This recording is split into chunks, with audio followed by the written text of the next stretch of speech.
Alright, this is game 2 of Delial vs. Smokes. Game 1 I thought was accidentally, sneakily kind of a masterpiece. And hopefully game 1's interesting too. Looking at the hands, I don't think I remember this one. We have Deli on the left and SirSmokes on the right. Oh no, I do remember. SirSmokes' first turn. And if we skim his hand briefly, one move that I think would pop out at a lot of people as potentially possible is 8-4-9-2 and 2, with 6-4-9-7 as the recapture. This is your classic defensive side. 6-4-9-7 is a safe recapturer from both sides, so that's certainly an appealing starter, though a type I regularly rail against. If we look for kind of strong corners to play, we have a bunch of 9s down that we know they can't take back because we just checked both 1 and 3, and we can take back. So moves like any of the cards with a 9 down in 1 would be recapturable by us and present at least a little difficulty to them. If we start looking for bigger corners than that, we could also play 7-9-5-2 and 7, where our opponent does not have 8, but we do. So in general, that's kind of where I'd be thinking on big corner play. Another move that might be possible is something with an 8 facing up in 9, because their only capture from 6 is 7-5-9-4, and we have a combo back with 6-4-9-7. So that might be something worth thinking about as well. If we were thinking about aggressive sides, I think playing a bunch of different cards in 8 could actually be pretty reasonable here. I'm not sure exactly which card you want to do. And maybe all your captures. I was thinking you have a bunch of 9s down. And because you have so many 9s down, nothing they put in 7 or 9 can be safe. So you go in 8 and you threaten to capture anything they play. And if they capture anything there, they have to use 7-5-9-4, and you have combo back on that. But they have pretty good captures back on yours. I don't think this is a position for an aggressive side. So I think I'd be looking for a corner or just play the kind of standard defensive side option. Smokes, if I remember right, goes for a corner. Where can I put this that's most unobtrusive? Nowhere. Alright, well, they'll disappear in a sec. Yeah. Smokes goes for the card in 1 that Deli has quite a bit of difficulty taking. If we look at, the captures in 4, there are none. If we look at captures in 2, 2 of them have a 9 facing out, and 6-4-9-7 covers both, and one of them is an 8 cover facing out, and 3-8-6-8, and that's covered by 8-5-6-7. So this actually looks pretty annoying to me if you're Deli. And I think he did a kind of sensible thing. When you have a card you can't interact well with, he started setting up some other part of the board to do something different. If we kind of think of why you do different moves, right? You could play next, and the core concept of playing next tends to be something like, this is a dead square for me anyway, and I can do something useful in it. But Smokes has a lot of power facing towards what he played. You don't really want to play 5-8-9-8-2 in either 2 or 4, because it's just captured and you can't recapture it. So moves like that are pretty unappealing. 5, you really want to set you up at least somewhere, and it's not. I mean, it looks like he doesn't have anything there. So I think you're left with kind of the distant squares. Adjacent corners set you up one way, but Smokes has a pretty easy time blocking the in-between square. I think if you wanted to do an adjacent corner, you'd want to probably play in 7. You usually want to set up against the strong side, as last game was a perfect example of. But here, you just have a terrible time recapturing any of those cards, right?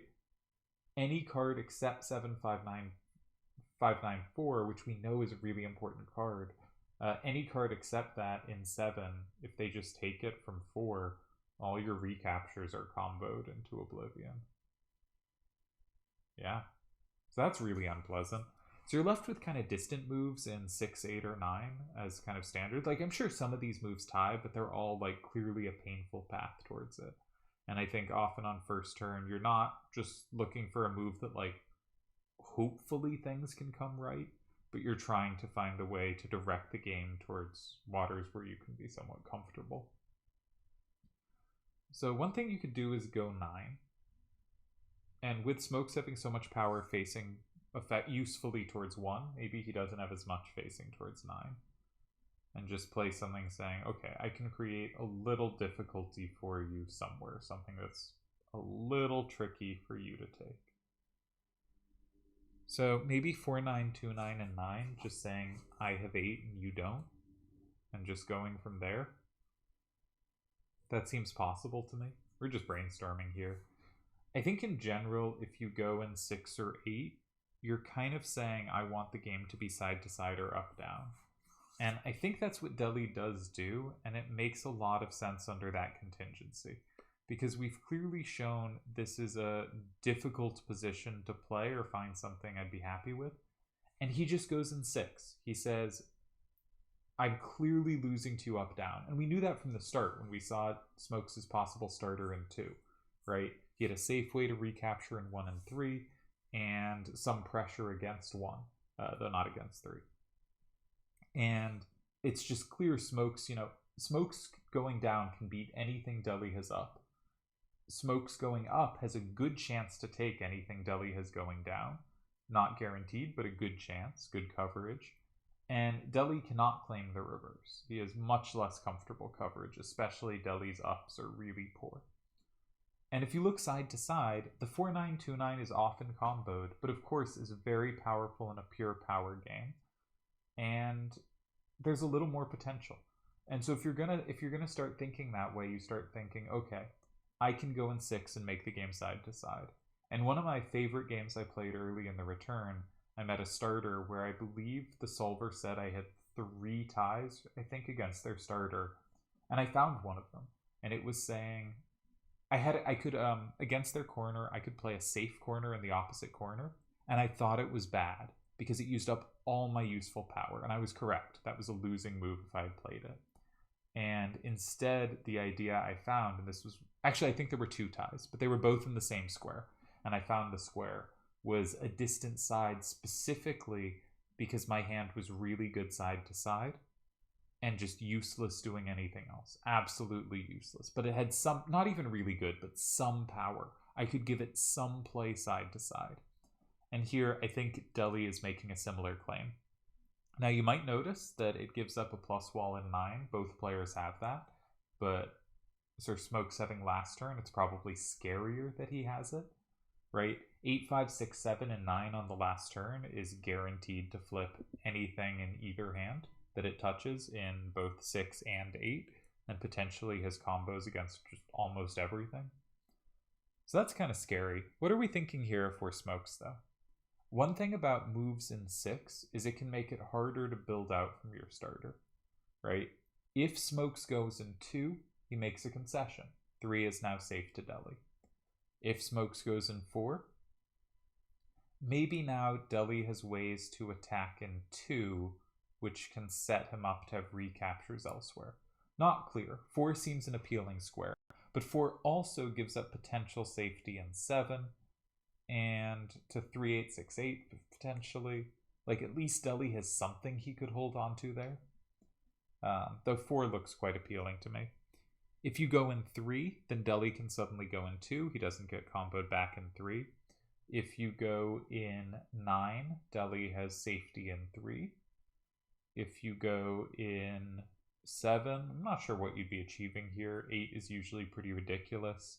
I kind of assumed Smokes would go 5, but looking at it now, I'd probably play the more defensive path in 2 or 4. Like, maybe you go... And maybe there's not a great card for this, but maybe you go something like 6, 4, 9, 7, and 2. That's got to be pretty uncomfortable for Deli, right? If Deli goes in 3, you play 7, 9, 5, 2, and 5. You're up 6, 4. I guess 8, 1, 9, 7 is not great to hold on to. I was thinking that was a better card to hold on to than it is. Yeah, so maybe you don't have a great move into. I'd probably look at 4 next. Anyways, we're not going to spend too much time on it. It's not a game I'm playing. I don't have to do thinking. Let's see where we are. Yeah, Smokes goes 5.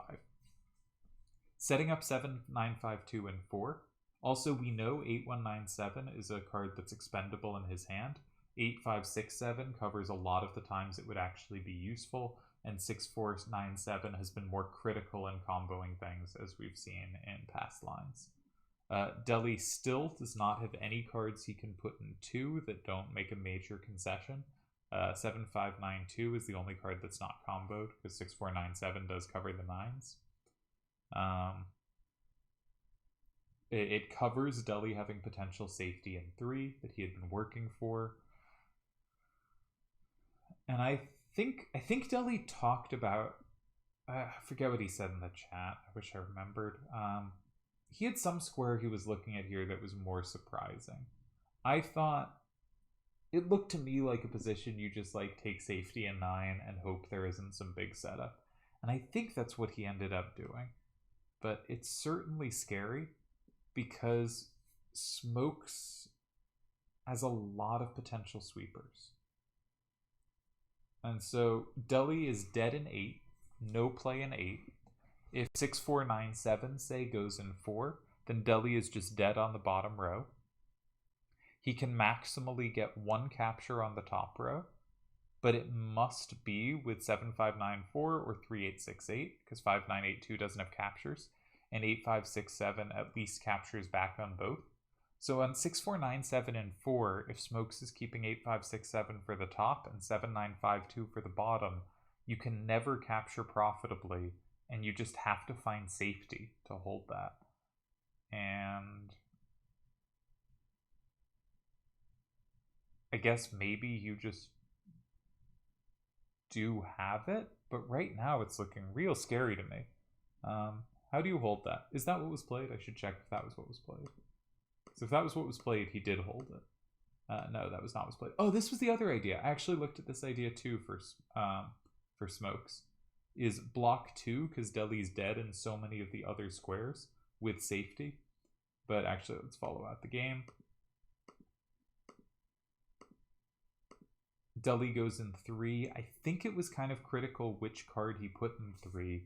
Because if we check here, let's check all the moves for Smokes. 6497 in 4. The score is 5-5.